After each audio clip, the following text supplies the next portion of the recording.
Todd Schneider. Here. Lauren Sharp. Here. Melissa Smith. Here. Connie Weingarten. You'll stand and join me in the pledge. I pledge allegiance to the flag of the United States of America and to the republic for which it stands, one nation, under God, indivisible, with liberty and justice for all.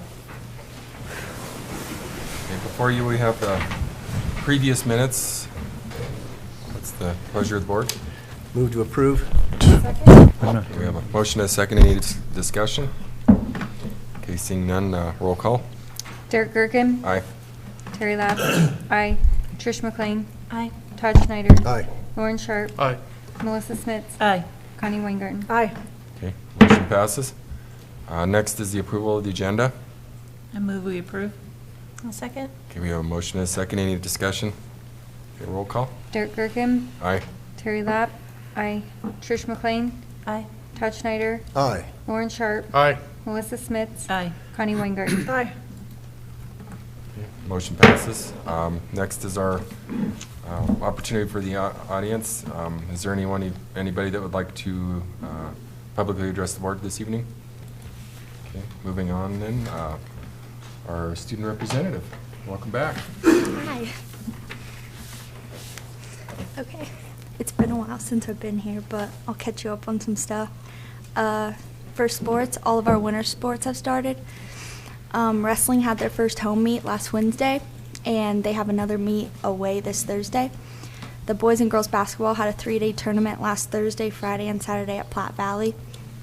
For clubs, FFA is selling their yearly produce and pies for fundraising, and they also have a lot of field trips that they've gone on and more planned in the future. NHS, we had an induction of new members on last Monday, and they also started a peer tutoring program for anyone to sign up.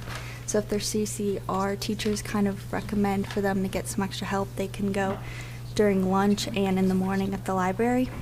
International Club is having a party for the foreign exchange students this Friday, and FBLA is doing a fundraiser for Adopt a Family. So we all kind of pick a family, and each member chips in, and then we'll wrap their presents for them. Sorry. We had a musical a couple weeks ago, and they're having cast party December 16th. It's an ugly sweater theme. I think that's pretty cool. I get to go, so I'm excited. And then there's a music concert the Monday the 17th. Kids in college classes are taking their finals this week, so a lot of juniors and seniors are focusing on that this week. And the Mighty Mustang Award is on Wednesday. And that's it. Okay. Well, thank you. Mm-hmm. Moving on to our superintendent report. So good evening, everyone. I've got several items on the superintendent report. Just an item for information, I sent out a Colorado State model performance management system for principals and assistant principals. We're starting that process today with, or I started that process today with all of our principals. And again, we're doing our mid-year reviews at this point.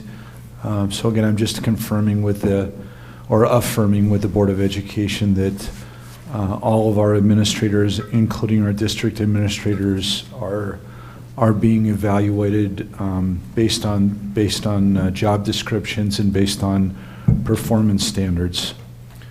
Item 2, we have Ms. Darla Brenneman, who was it her birthday this evening? Yeah. So she's celebrating her birthday this evening, but also I think we should give her a round of applause, even though she's not here to accept the round of applause, but nonetheless, we should give her a round of applause. She recently received recognition through the Colorado Association of School Nurses as a school nurse of the year. So again, hats off to Mrs. Brenneman. Tremendous honor. Item 3 is I want to update the board on our one-to-one laptop initiative. Again, we spoke about this initiative at our District Accountability Committee meeting, and we've continued to move forward. We had a meeting with Brian Amack and members of our technology department with the iLearn Collaborative for State of Colorado, and reviewed technology specifications on November 27th, and then we have a leadership team meeting, and Mr. Bulis and members of the high school staff will be at that meeting, along with Mr. Jason Fresco and members of our middle school staff. I think originally told the Board of Education that we are focusing our rollout of a one-to-one initiative at the high school level, but we've expanded that now. So we're looking at rolling out both middle school and high school one-to-one initiatives. It's probably going to take us a year, maybe a year and a half to fully roll that out. I want to make sure we do that, appropriately and do a really good job with it. But we are moving forward as we promised the accountability committee that we would do so, and we will continue to progress, monitor, and report back to the Board of Education. But our next meeting is December 12th with our leadership team to do some more focused planning on the rollout for one-to-one. Also, I want to update the board on a second school resource officer position. We had the chief of police, Paul Schultz, excuse me, I'm forgetting people's names here. Chief of Police Schultz come to our Board of Education meeting earlier this year and describe an opportunity for our school district to gain a second resource officer.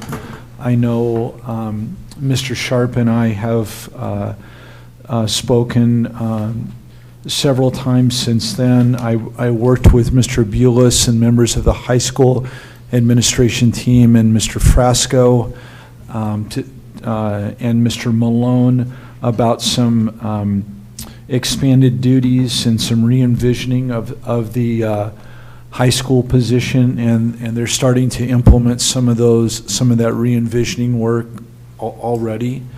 And so I think we're going to be in a very good position to move forward with our Board of Education making a decision on supporting a recommendation for a second resource officer in January. So any questions about anything I've brought forward so far to the board? The fifth item is an update on facilities and grounds projects in planning for this summer. Again, if you remember back to our work session earlier this school year, we are again moving forward with some of the direction that the Board of Education gave us at that meeting. Again, we're going to be looking at projects including the Legion Field Complex, I should say including at the Legion Field Complex, restrooms, ADA walkways, and then also some significant fields work. The high school front entrance, as the board identified, safety and security as being a priority issue, and also the sidewalk area to the front entrance, the door locks, playground expansion at the Pioneer Elementary School, and then a number of administrator priority items that Mike Lee and I had established with our principals and our assistant principals and directors. Mr. Harrison Chisholm is in the process of scheduling a soccer facilities committee. I know Dr. Smits has indicated that she would want to serve on that facilities committee. We can have a second. We can't have 3 board members, but we can have a second board member if another board member is interested in serving on that committee. And that's my pause to see if someone's interested. Or if you want to think about it. Dr. Hammack, let me check my schedule. Okay. Do we know when the committee will meet? I don't yet, but you would be very interested, Todd? Yeah. Okay, great. Okay, That's it, only 2. What is the time frame if we wanted to explore BEST grant? I was trying to remember when that was. Mr. March. Lee. March. Is March that time? Do it Mike? in March. Okay. And then when did they make the selections? I can't remember. It's about May. So because we're talking about next summer, so if we are going to apply for a BEST grant, I don't know if we are or not, but we would still be able to do that and know we have that in time for the summer. Well, and that coupled with the new security grant program that the legislature announces last year, which is for 18-19. So I think both of those are still an option. The big dollars for the new schools is kind of dried up, but there's still the cash grants available for smaller projects that could componentize that to go for security kinds of things, new front entryway at the high school, not classroom addition Right. kind of things, safety, security. Because I know last year we felt a little bit rushed, so this, if it's March, we know we could get right after it, maybe after the first of the year. And that's why we're trying to organize all these and get out in front of them Perfect. and really involve the board in all of this planning. I should tell you as well, Mike Lee and Mike Bailey and Matt Richardson, who's one of our attorneys, are going to meet about this transitional work that we're doing on acquiring the Legion Field complex from City of Fort Morgan. Thank you. And then there's one other item that I don't have on here, and I'm going to turn it over to Mike actually to talk about it. It's some direction from the Board of Education on the work of the foundation. Maybe just getting a pulse on the board of a formal, maybe not formal, but just your feelings on a full commitment to moving forward with a full foundation creation, the entity, the structure, and then also the person who might be leading that entity structure.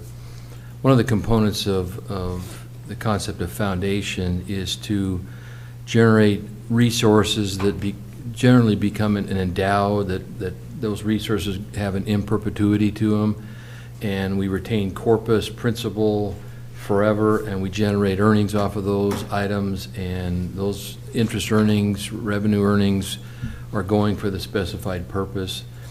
But to truly move forward with the foundation and the creation of a true endowed balance of some magnitude, that requires some effort and ongoing focus. We don't have that right now, obviously, and just maybe a time to rethink that. What we are doing now is receiving those contributions directly to the district. Those are tax deductible to our benefactors in the community, and I earmark those. I'm holding those resources. We invest those dollars, and providing scholarships is what the main purpose of those are for. But just getting a feel for the board, if you see the foundation going to a whole nother level, and I hate to use the word, but justifying the mechanics and the process of moving forward with the ongoing structure, because we're creating a new entity, and we just don't get tired of that and set it aside. It's a new living, breathing kind of a thing. And just to see, maybe revisiting what the board's vision of what the foundation could be or should be or you want to be, or So we've put a lot of work into it thus far. I mean, how much, what would it take to actually put it into play at this point? I mean, not much. We're ready to make our formal submission to the IRS with a few final things, but yeah, we're to the point of doing that. But before we jump off the cliff, we have to be prepared to move that entity down the road. It's just not create it and let it sit there, because we can do that internally. The foundation is really a vision of growth and establishment of the principal value of endowments and creating long-term wealth growth for the foundation. And that just takes some effort. If you can think in our community, the Williams Family Foundation, the Bloedarn Family Foundation, two being generated with significant contributions on the front end versus the hospital foundation, the MCC foundation, which are generated and are growing, but generated from hard work every year to in small steps to increase larger balances that can be used for endowments, for scholarship awards. We don't have a large donation kicking us off for our foundation program, but then having someone to monitor that, to continue to have that in front of the community. And the purpose of that is linking up with the community so they're thinking firsthand, well, gee, my grandmother has recently passed away and has left some estate for some charitable purposes. Who might that go to? Would it be RE3 Foundation they think of? Getting that name in the front of people's minds and what the work the foundation could do or was doing. So just get a feeling from the board's perspective if you want us to continue to move forward with that and go forward. And keeping in mind, we're going to have someone who's going to take that entity and run with it and make it a living, viable, growing operation. Are any of the people that were already kind of part of the group, have we reached out to any of them to know that they're still interested in being a part of that? I think there's some interest. We've lost, I think, a couple of them, but I think there's still some interest. Community-minded people. I mean, no matter what we were doing, they'd be saying, "Yeah, let me help," or "Let me volunteer." So somebody that's internally already is going to man this? Is that what you're saying? Well, as we move it right now, that would probably be me, which would probably scare you to death. But just the operation of the foundation, community awareness, and getting our name out and promoting the foundation, generating revenue, enhancing the value of the foundation, looking for those larger endowments to truly establish a core principal value that's generating revenues for scholarships or whatever activities some donor might specifically identify those direct objectives. I still am very much in favor of it. I feel like we've done some work. I feel like if we have some community members that are still interested, I suspect if we're able to get it up and running, we will be able to garner some more interest, I would hope, in the community. I don't know what the rest of you think, but I still think it serves a worthy purpose. And Mike, I think on a foundation, on moving it forward, I feel that's also going to be my responsibility to work with you on that. I like that idea even better. Somewhat. How many people would you say we have, Mike, that are still interested in, that may be interested? Are we talking one or two? Maybe 4. Yeah, 3 or 4 maybe. But I Who think would that- be And that's just to be on the board. Yeah, the Foundation. initial board was Yeah, only like right, 6, wasn't right. it? Yeah. 6 or so it's not like that many jobs. Just I think it'd take a considerable amount of effort. I like the idea, but I think we need to have a pulse on how many people would actually be there and able to move it forward, not expect you guys to do all the work on that. That'd be a lot of work. Well, and I think that's a function of a board, the foundation board would be to promote that, and Once to it's If you have 4 be the people. ones to get that, right? Right. Well, Melissa, that is an absolute 100% true statement. The dilemma is that those people, or my experience, having been on foundation boards and working with foundations, is vision, direction, but then the mechanics and the day-to-day oomph of that process is probably beyond the scope of an energetic board. It becomes more of a designated go-to person to really do the behind-the-scenes work to make that foundation viable, fully active, integrated, and not just something that's kind of sitting.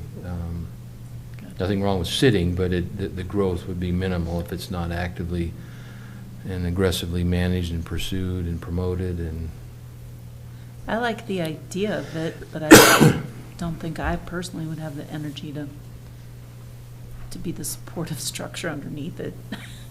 we already had your name down, though. So. You were one of 4. Once it hits the paper, it's. Any other thoughts, or I guess I am like most of you, I like the idea of it, but do we have the capacity? I mean, is this just going to add way more to your plate that is already overflowing? I don't want to say, yes, we need to do this, and then you're up to here. Yeah, my recommendation to the board, if we don't see an expansion, a growth, a really achieving a next level, my recommendation probably not to move forward, because we're holding assets, we're earmarking, we're safeguarding those as we speak. But the foundation is the next generation, and that's the piece we need some vision on.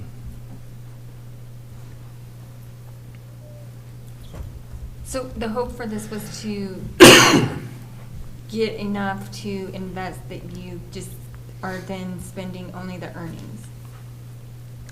Purely dependent on the donor, but Well, right, but generally that's how foundations go. Trust. And then after that, I mean, it's fairly easy. Once you kind of get that foothold, foundations are kind of self-perpetuating. Where can my charitable monies go to? RE3 Foundation comes to mind. That's what you see.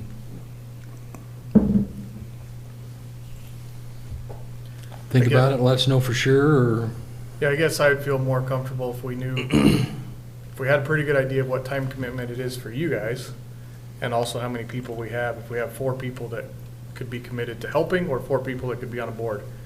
I mean, are we talking, you guys, how much time are we talking? How much effort is that for our staff versus people from the community wanting to help and doing most of the work?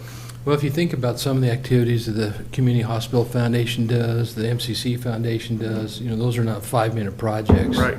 They're pretty significant. They're involved, and it takes a lot of oomph and planning and strategy and to grow the foundation. That's the purpose of it, is generate revenue to do that. So you want your fundraisers to be successful, public awareness, acknowledgement of people's contributions, and that just doesn't happen automatically. Nowadays, especially economic times, reason be good, but for people cut loose of their charitable donations, they want to know it's going to very worthwhile.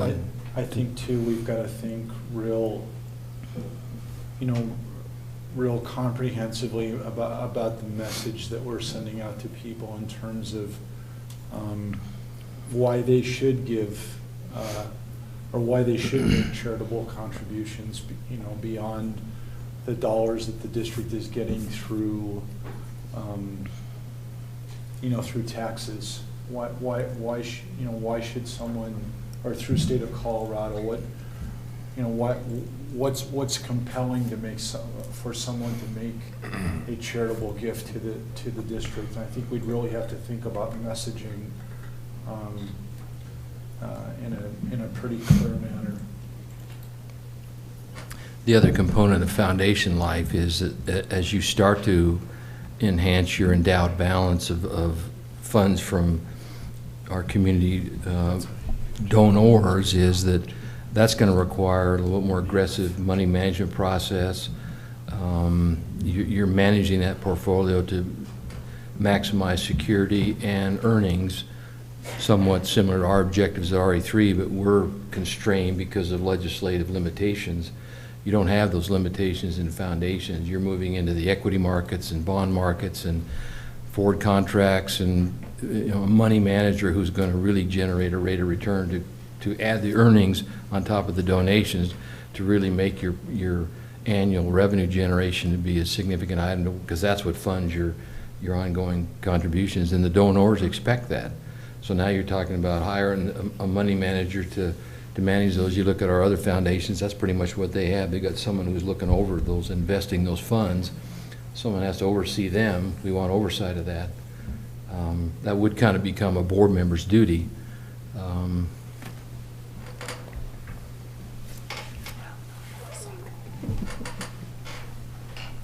Mike, if this is something we pursue and it's something that 3, 4, 5 years down the road doesn't appear to be successful, how hard is it to unwind? It's a little bit of a task, but it can be unwound. But it's just something we just don't say we're done.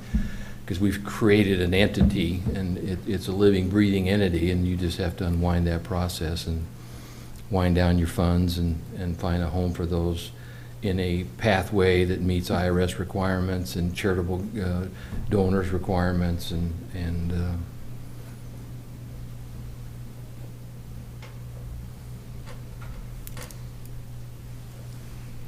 Well, I guess any more comments? kind of lukewarm, but maybe sort of, kind of, or? That's Yeah. kinda where I'm at. That's where I'm at. I think it's a good thing, but I think we need to go a little further to figure out if we have the ability to really make it grow in the short. How about if I kind of summarize some strategies and what that might look like in a full meal engaged foundation, and then I'll put those objectives, and then I'll pencil in your personal names beside those, and then we can get a real enhancement of that. But I could give you some idea of what I envision that might look like, and I'll then give you one answer quick. we can circle back around. Does that sound okay, Dr. Hammock, to? Yes, yeah. Sounds like a Sure. good strategy. Thank you, Mike. Thank you, Mike. So moving on, let's talk, Assistant Superintendent of Curriculum and Instruction, Carrasco. Yeah, good evening. Just follow up on, we had a conversation a few months ago about, I applied for some advanced placement incentives money through CDE and just got notice, actually got notice a while ago, I've just been waiting for the check, that we have received, we've been awarded for the 2018-19 school year. Actually, I have no idea how much money it is. They'll disperse half of it. So it's up to $500 per AP student, and we are requiring all of our AP students this year at the high school to take the AP exam. So we have 97 students. So if it came to fruition at $500 a pop, we'll receive about $48,500. They normally give you a grant award letter in the email they send, but they're sending it with a check, so I keep checking to make sure that, I don't know what the holdup is with CDE, but they have not submitted it yet. And so just a reminder that those funds can be used to supplement what we are already doing, so to increase AP offerings, and also to make sure that all of our AP teachers are getting properly trained. That training every summer is fairly expensive, and we have been paying with curriculum money for it, and so it will be really helpful for those teachers to actually get the training that they need. So that was exciting news. That's fantastic. Thanks for pursuing that. Any questions I should have asked? Good job. That's great news. I guess it's back to our CFO, Mike. Just a couple things. You have the October financials in front of you. Just a couple comments. If you just click on page 1 of the financials, this is for the month of October. And page 1 of the report is their general fund, which is their main operation fund. That's where I normally spend most of my, well, generally all my time. And just a couple comments. We may be overperforming relative to our budget numbers. And for the first 4 months of the year, we're up about $900,000 in revenue over expense. And part of that is somewhat related to our ongoing dilemma of can't achieve full employment. That's an ongoing issue.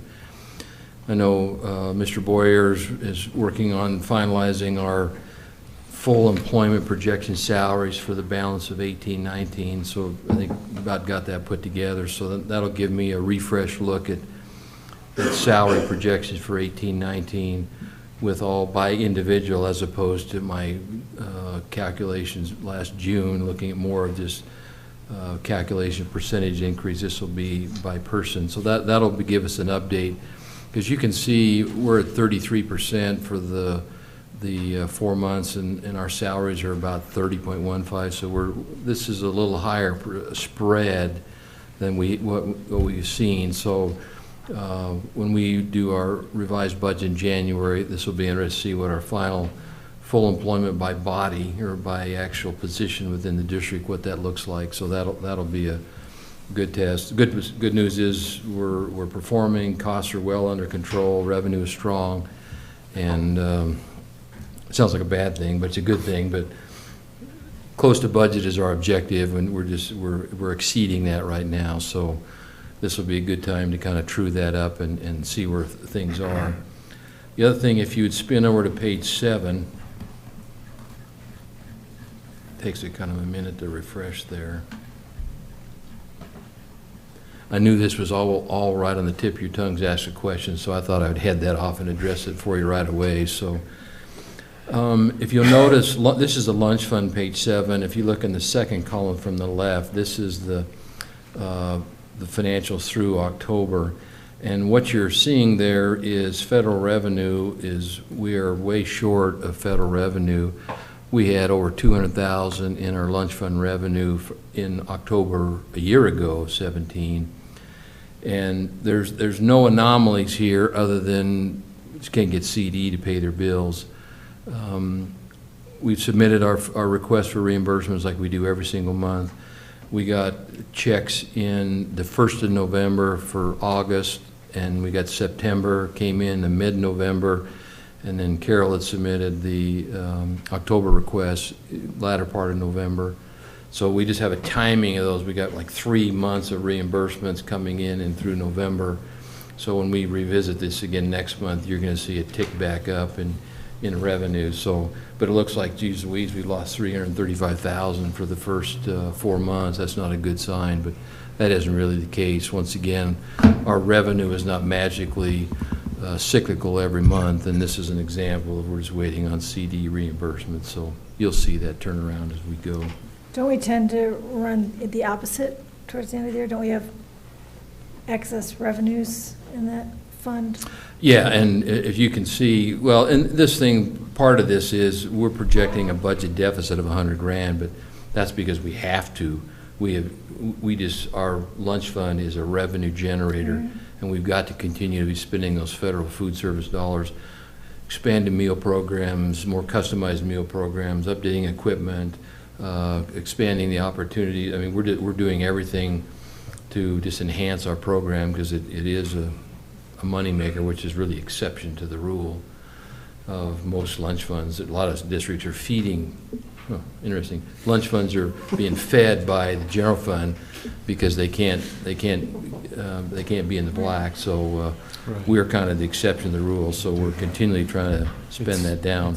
We don't want to spend that down by a decreased revenue, but handed services, expanded meal programs, meal options, equipment updates. This one is just because our revenue is just not beginning. Carol's done. It's just we're just waiting on CD to pay their bills. Any questions about financials?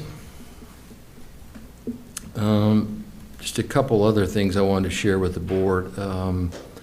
I'll be getting my presentation ready for our December 14th meeting on our mill levy certification.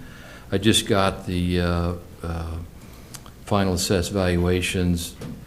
We could go ahead and put that together, but technically they have up until the 10th of December, the assessor does, to make any changes. That has not happened since I've been here, but CD doesn't want you to do that certification until after the 10th, so you don't certify and then they change the assessed valuation, because once you certify, you're done. So we'll have the calculations all done, see that we don't get a change in the assessed valuation. But our assessed valuation, keep in mind, this is not market value, but this is just the market value of your house adjusted down to the assessed amount. 7% generally residential, 29% on the commercial, from a factor of fair market value. But our assessed valuation is $249,820,000. Last year was $248,913,000. So it's about $1 million increase in assessed valuation. What that means is we're going to charge our homeowners a little less per mill levy for our bonded debt, for our old debt, as well as our retrofit improvements for all of our elementary schools, and then our matching fund for the new middle school. It'll be a little less per assessed dollar valuation because we have, this is a math thing, but we've got 3 pieces and one of the pieces is getting bigger, so we need less of the second piece to give us the final bottom number to pay our bills. So every assessed valuation will just be a little bit less. Still pretty strong construction dollars. We had $3.4 million within our taxing district in new construction. Last year was 5.7, so it's come down somewhat, but still over 2 years, it's almost $9 million in total new construction within our taxing district. So those are positive numbers. So I'll just add that to our CD mill levy that's set for all of our operation funds. We as RE3 don't decide that. I calculate the mill levy to pay our bonded debt. So as my comments, it'll just go down just a little bit. Last thing I wanted to comment just on the Head Start. We're down to made our first payment to our general contractor out of our funds. My last pay app to our general contractor was our final exhausting money out of our $2.6 million from Head Start, so it's on our dime. You're expecting that. You've seen my cost numbers for that, so nothing unusual about that. Kids are in the school. They got in there last week, and it was a little bit of a hump, but they're in there, and the building is improving every day as we finish up some of the nuances. Did all of our compliance, full inspections, and I think Dr. Hammack has shared the inspection results with you. We complied with all the rules. So we're just kind of getting all of our more of the aesthetics and kind of things of that ironed out. But I've never really spent any time with Head Start. It's not really part of my role, I guess. But I spend time with the directors and the management team of Head Start. But I had an opportunity to go kind of hang out with the teachers and watch the progress, see what's going on, see what their issues were, and they're just devoted workers. They just were really doing a great job of loading stuff out of their temporary homes and storage and out of the front areas, and we brought all the storage stuff in. They get it all sorted out, and it was a job.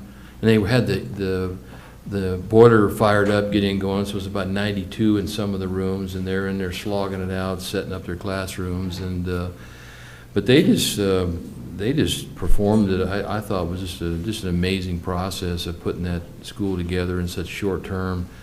To have kids in there last Monday, and finally, I mean, it was we just could not be in there last Monday. That we just had to do that. Parents were expecting that from RE3, and luckily it worked out. So they did a great job. Annette Roth was kind of our acting temporary person. She really, I think, took on that role and just really tried to do the best she could for the program and students and activities, and they all just really contributed and were collaborative and cooperative, and I just have a real sense of integration of Head Start into RE3 and moving as a team. Got a new director coming on board. I think there's just some great opportunities. I know nothing about preschool, but they seem ready to go, and kids are excited, and building's nice, and continuing improvements, and this is going to be a real nice addition to RE3. So we're hoping they give us a new grant, so they don't give us a new building and then deny our grant. So that would be the true irony of government. But this is the federal government, keep in mind. So it just all went very well. The last thing I have to share is kind of a sometimes things coming from government above, you sometimes question it, but if you remember some years ago, we've had the CPP program for quite some time, and legislature awarded these new funding elements called E-Care, and it was Exceptional Children something something. It's an acronym. Imagine an acronym out of CD, but generally the initial thrust of that from the legislature was to provide new funding for kindergarten activity for districts who were already offering full-day kindergarten, because many school districts did not, and RE3 has had the vision that full-day kindergarten is the leapfrog to good sound education moving on through the upper grades, and RE3 has been funding that for many years. And keep in mind, we only get 50 cents on the dollar for a kindergartner who goes all day versus a first grader where you get the whole dollar. What's the thinking there? I'm not sure. So rather than just raising us to a full FTE funding for kindergarten, we roll out this E-Care deal, and it was additional funding, and we sure took advantage of that. We applied, received E-Care funding, And with that funding, part of it was a reimbursement of what we were already doing, but we've bought down some of our student-teacher ratios in e-care. We've added additional teacher aides. We've added new intervention services in there. So RE3 has not just taken that money and reimbursed ourselves, which we did partially, but we've also implemented some new services for our kindergarten program. Then CD wanted us to start coding those expenditures out of the e-care funds, had to get them into a grant, or same as our CPP grant codes. And then we had to start tracking the actual kids in our pupil count system that met the risk factors to be an e-care kid. And there's just been a ratcheting up of maybe accountability. I guess accountability is always good, but it's evolving versus what it was day one.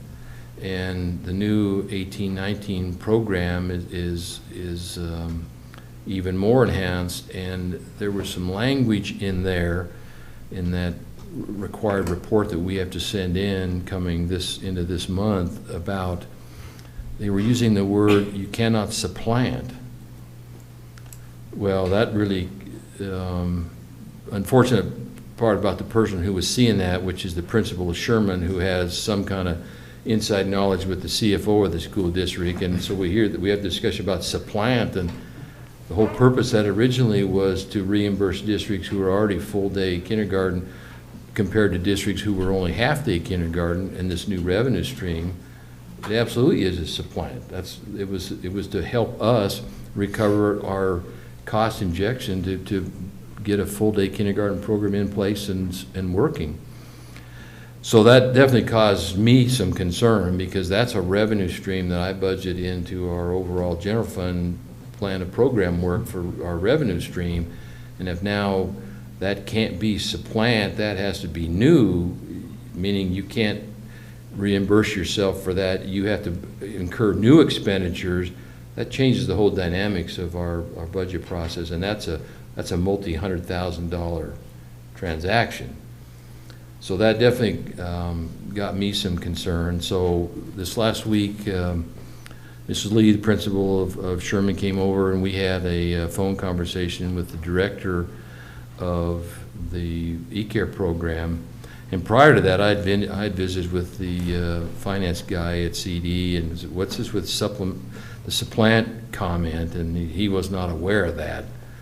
And so and what it turned out to be, I think there's some language that has been used in there that was program oriented but means something very unique to me.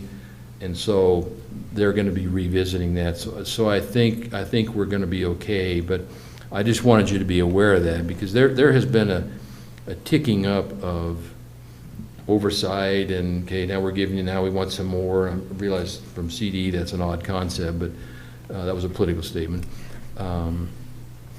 But that supplant was definitely a concerning word. So they're going to be meeting and visiting, and I'm hoping they revisit that, and I think they will. That was not their intention, and it was just maybe an inappropriate use of word, but a word that means something very unique in finance, and that would have an impact on you as a board if we see that kind of a revenue stream change. So we'll keep you apprised of that, but I think we're going to be okay. But just so it's on your radar screen, then we'll have to watch that, because revenue in K-12 is not abundant, and we don't want to lose any component of that we're already using to fund our program. So I'll keep you apprised. Any questions about that? I think that's all I have. Okay. Thank you, Mike. Okay, moving on to our HR director, Mr. Boyer. Hi, good evening, everybody. Whoops, I'll turn that down. First and most important, I'd like to introduce our new ELL director. Shelley O'Connor has joined us here tonight. She'll start with in that new position on Monday. I want to thank Rod for allowing his instructional coach to go on her way. And we're very excited for her to begin. She's got a huge job in front of her, and she'll be reporting to Dr. Hammock. So welcome aboard.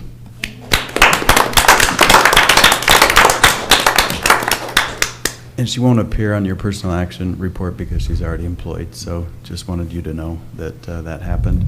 We're still working on our Head Start director, rather, and we're getting very close there. Wanted to spend just a few minutes talking about certified subs. That seems to come around as a topic, a pretty hot topic. I wanted to give the board some numbers. In August, we had 31 absences with 29 fills, so we had a 94% fill rate. That's just 2 weeks, of course, of school. You don't have these numbers necessarily in front of you, but that's our highest fill rate for the year, 94%. In September, we had 172 absences, so we needed all those filled. We only filled 155, so we had 90% fill rate. October was 210 with 190. So a 90% fill rate. November, 265. You can see the absences are going up. November's 265 with 219 fill rate. That so far is our lowest with 83% being filled. And then December so far, we have a need of 92, and I realize it's only December 3rd, but they planned in advance. So we have 92 out there on the books with 86% filled thus far. So 93%, that would almost top our number one in August. So I wanted the board to know that we're definitely working on getting certified subs in the door. We've hired 13 new certified subs since the beginning of school.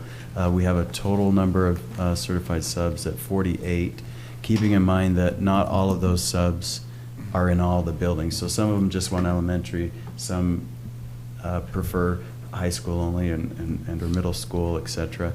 My guesstimation is we'd probably need 100 subs before we could get 100% fill rate. You know, these subs may have other commitments, so you're taking themselves out of the schedule from time to time.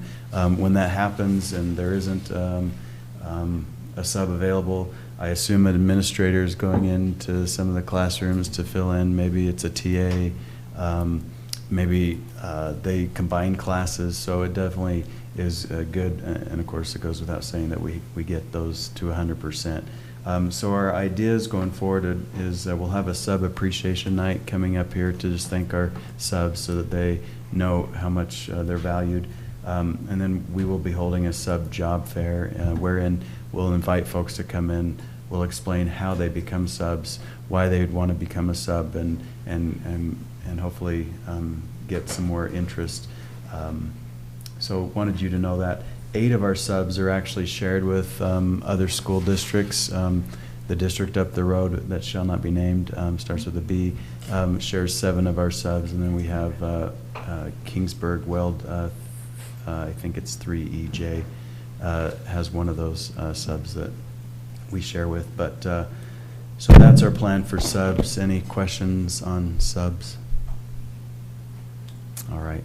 And then you have in front of you just a quick report on job fairs, not counting this last job fair, but in the 17-18 school year, we attended 10 job fairs, and we hired a whopping number of 10 people, so basically 1 per fair. I belong to a group called CASPA, which is the Colorado Association of School Personnel Administrators, and in our last meeting, we talked about job fairs and opportunities outside of the list that we go to. And so I'll be looking at going to different job fairs. It probably goes without saying that if we're not getting good results, we ought to try something a little different. So we've been told that there's some other out-of-state job fairs that have brought in more candidates. And this group that I'm a part of, they're really good about helping each other out. So my hope is we'll find some more success with finding good candidates. And that's all I had to report on. Any questions for me? Thank you. Thank you. Moving on to our discussion items. So discussion item A, I think between Lisa's or Mrs. Meagle's schedule and my schedule, we've got our signals crossed for tonight. So I'm going to hold that item until the next meeting, talking about a diploma-only option. Item B is our upcoming school board annual annual conference, and Bev Morford, my executive assistant, really has done a nice job. Thank you, Bev, in putting together a packet for our activities, or for potentially our activities, I should say, for this upcoming week. Again, the school board conference starts on Thursday with some pre-conference workshops. Also on Thursday, there's a reception that's put on by one of the large Denver architectural firms from 4 to 6 p.m. And then there's another reception by our architects that runs around that same time on Thursday the 6th from 5:30 to 7 p.m. We have a dinner that is scheduled for members of the board. Again, the earliest I could get us, or that Bev could get us in, actually Bev and I could get us in, was about 8 o'clock that evening. That's the earliest they had a time. So, but we do have a dinner scheduled for that evening. Does that work for everyone on that evening? I'm trying to decide. My daughter is in Colorado Springs, so she's going to be. I know Derek can't come now because of the football banquet.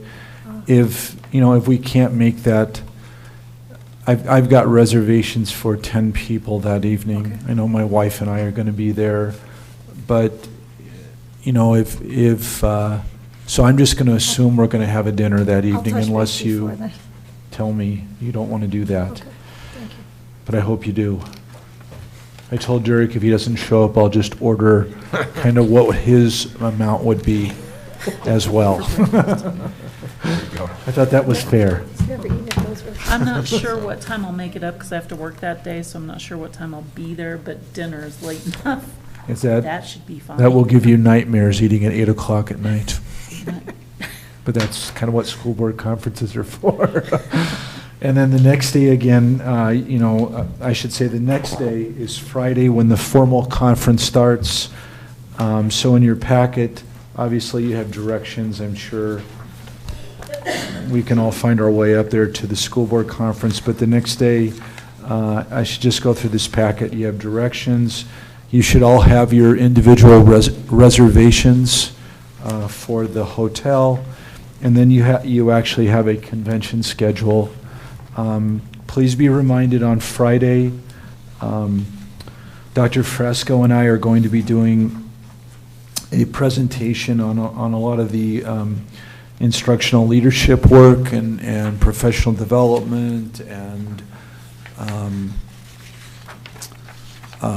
PLC work and instructional rounds work, on and on and on, that the district has embarked on this year. I'm very, very proud of all of our teachers and administrators and our district office staff and our instructional coaches for leading this work, and for the board being so supportive of our efforts in that way. So that is on Friday between 3:15 and 5:15. I don't know that we'll actually use all 2 hours, but they gave us a lot of time to do that, so I'm just really excited about that. And you also have a handout in there of the PowerPoint that we'll be distributing to everyone who attends that workshop. And then again on Friday evening, there's following our presentation at 5:15, there's a CASB welcome reception. Mr. Lee will be excited to know that our construction firm also reached out to us about another reception on Friday evening. And I just thought I'd tell you that. Bring your own beer. I don't think so. And then there is another dinner at 8 o'clock that we have scheduled for the Board of Education on Friday. So I hope everybody can make that as well. That'll be a lot of fun for everybody. So I know Terry and I had a chance to talk about trying to put a schedule together for everybody. And again, you have workshops to go to. I think the workshop schedules look really strong. And then there's also, there's always different exhibitor booths where they try to convince you to buy something, which Mr. Lee will also be very excited about, right? So anyhow, that's the CASB School Board Conference. Any questions at all about that? Okay. Item C is a recommendation to the board, and I've also got it in our, as an action item, to add an additional holiday for the winter break. It would be for New Year's Eve. So the holidays for the 12-month workers over the winter break time would be Christmas Eve Day, Christmas Day, and then New Year's Eve Day, and then January the 1st for New Year's Day. And that's pretty standard. And again, that's pretty standard in all of the school districts that I've worked in. I know Michael Boyer and Mike Lee and I talked about that. I did check with the State Board of Education with the School Board Association attorney on that, and I think we're in a very good position for approval of that item. I just noticed item E, we've already talked about that, the foundation, I had that down there. And then item D is a presentation by Mr. Bulis and the counseling department for the Fort Morgan High School on the registration guide. So you're up.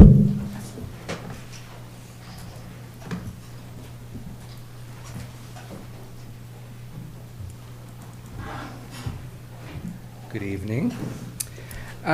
So you have a very large electronic document that you received last week. You also received a summary of changes. So on that, there's just a slight change. So there's the additions and the removals from the different departments. What is on hold right now is the science department. And so as we year to year look at the process and are mindful and intentional about the way we do things, we try to give the staff as much time as possible in the departments to give input back. And so when it came back this year, it took a while to compile all the information, and then in meeting with Kyle and administrators about it, we realized that we needed to do things differently just because it's such a short turnaround for them. So the plan is, moving forward for next year, is that we would have that registration guide come back from the different departments in waves. And at that time, by doing that, we can meet and talk about those different departments along the way before having like a final meeting for everything. So it'll make it easier for staff and for us and for administration as we digest all the different changes. And so with those changes moving forward as well, and being intentional, is that in working with our instructional coaches, they would put together a condensed version of a curriculum map to go with that if they're proposing a new course, just so that they're being mindful of standards and all that's comprised with that. So that being said, with the additions, there were some in art, business, English, Family and Consumer Science Department, Math Department, and Music. And then there were some removals in Family and Consumer Sciences, and then some modifications with a couple departments as well. So just kind of expanding a touch on what Matthew was saying, again, that it's important that we have all the curriculum maps and everything that we have. So for example, we don't have those things for science, so we're tabling that until we can get a better look at that as well. So That's really all I have. But, oh, actually, and in music, excuse me, the process right now for that, those will be in the registration guide, but we're waiting on approval and still having conversation on having 2 full FTE at the high school and taking Mr. Lemaire back from the middle school, and we feel that there's definite need to have him there full-time, So in working with the staff, there's not a guarantee that the courses will even go, just because of the fact that if students don't request them, we won't have them go. However, it's hard for them to forecast now, but we always tell the staff, the different departments, that if you're interested in creating a course or doing something new, to please go ahead and put that in, so that it at least can be approved and so we can move forward in planning. So with the science department on hold, we will most likely be coming back with an addendum of the registration guide when that's straightened out. Also, what the process looks like is once this is approved, then we move forward, and these courses, if they're new or changed or removed, that happens in our student management system. And so then students in the winter, like in February, they will go in and request the courses that they want to take. Staff will go in and recommend the next level of courses that the students should take. And then at that point, that allows us to look at the numbers of students in courses and be able to create the registration guide so that we can make schedules so they can have them before the end of the school year. So it's a domino effect, and that's why we start so early, is because there's so much work that has to be done before that happens. So in the almost 200 pages that you got, do you have any questions? I love the summary guide. I'm sorry, the summary? Yeah, it's very helpful to know.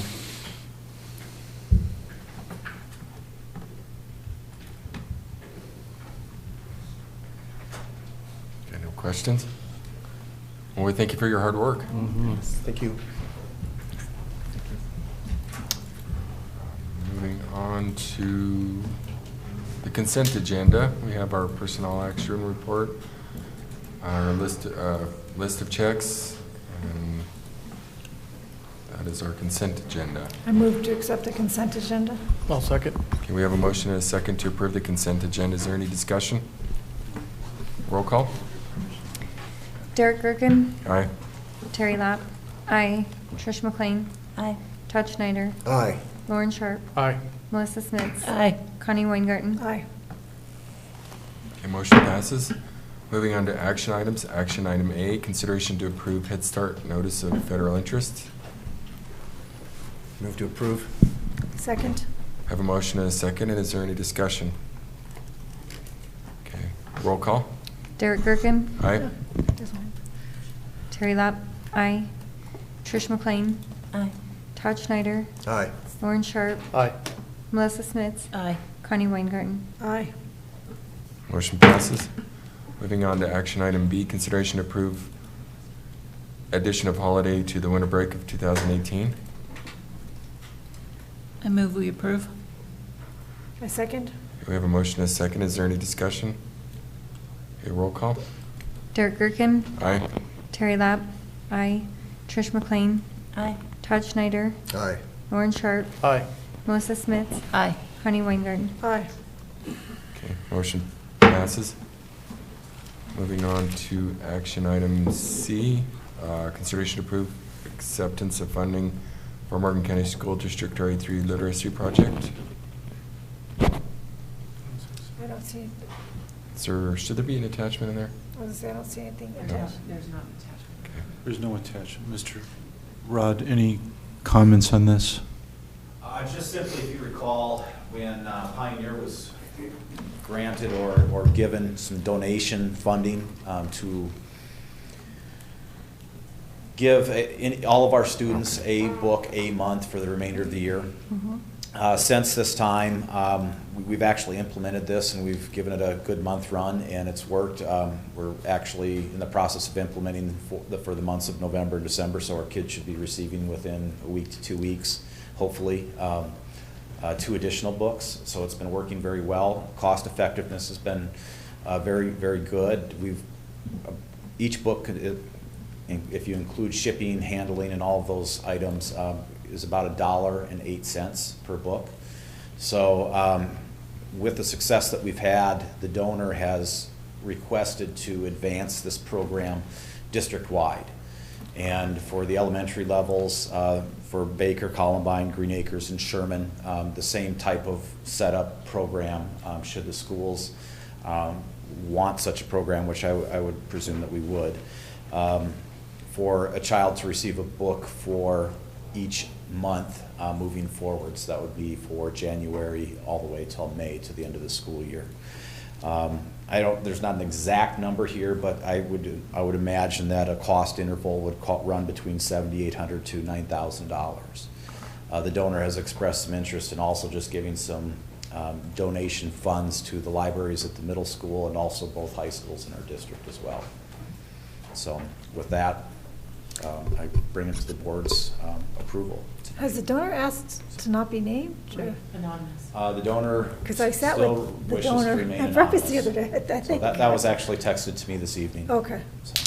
So the district is accepting a donation of approximately? $7,800 to $9,000. Thank you. Thank you. Well, it's a generous donation. I would approve of that donation. It's a great program. So we just thought formally we should approve that. I move we approve this pending donation.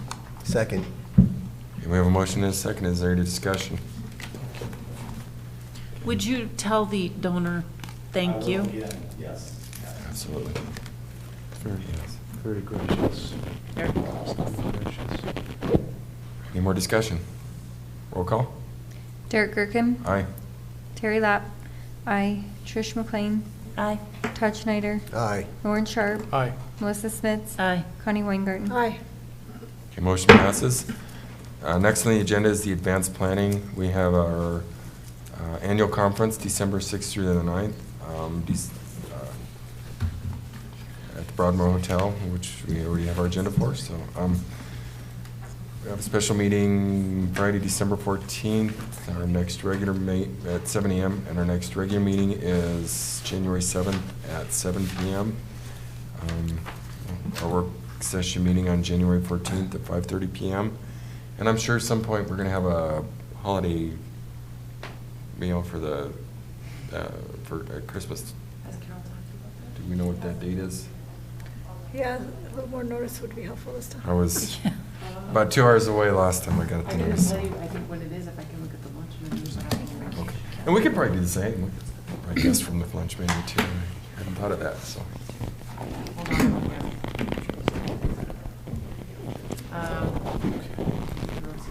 When is the last day of school? The Friday, 21st. Sloppy Joe's. It looks like it's on the 20th, but don't. 20th, okay. The Thursday, the 20th? It looks like roasted drumsticks. It's even at Christmas on Thursday. We'll tentatively make a note of that. Get you- Okay. We could go for Sloppy Joe's that week. Pizza cheese sticks. Yeah, we can. You just pick a day, any day. And Oh, wait, the- their menu is different. So if you just want to email us with that, and then moving on to executive session, we have 3 executive sessions. Executive session A, discussion of individual students where public disclosure would adversely affect the person or persons involved according to CRS 24-6-402, subsection 4, subsection H. And if we could have a motion and invite Dr. Hammack. So I move we go into executive session as stated, and that we invite Dr. Hammack. Do we have a second? I'll second. Okay. Any discussion? Roll call? Derek Gerken. Aye. Terry Lapp. Aye. Trish McLean. Aye. Todd Schneider. Aye. Lauren Sharp. Aye. Melissa Smits. Aye. Connie Weingarten. Aye. Okay, motion passes. And then we'll have an executive session B, conferences with an attorney for the purpose of receiving legal advice on specific questions. The mere presence or participation of an attorney at an executive session shall not be sufficient to satisfy this requirement. CRS 24-6-402, subsection 4, subsection B. I move we approve the second executive session and invite Dr. Hammack and Dr. Rena Frasco. Second. Okay. Is there any discussion? Roll call. Derek Gerken. Aye. Terry Lapp.